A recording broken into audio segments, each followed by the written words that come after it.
कराची के इलाके सरजानी में पार्क की खुदाई के दौरान असलहा बरामद हुआ।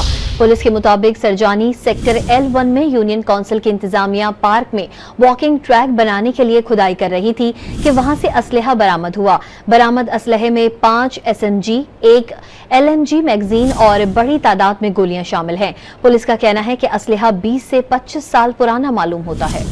कराची के इलाके सरजानी में पार्क की खुदाई के दौरान असलहा बरामद हुआ। पुलिस के मुताबिक सरजानी सेक्टर L1 में यूनियन काउंसिल की इंतजामिया पार्क में वॉकिंग ट्रैक बनाने के लिए खुदाई कर रही थी कि वहां से असलहा बरामद हुआ। बरामद असलहे में 5 SMG, 1 LMG मैगजीन और बड़ी तादाद में गोलियां शामिल हैं। पुलिस का कहना है कि असलहा 20 से 25 साल पुराना मालूम होता है। कराची के इलाके सरजानी में पार्क की खुदाई के दौरान असलहा बरामद हुआ।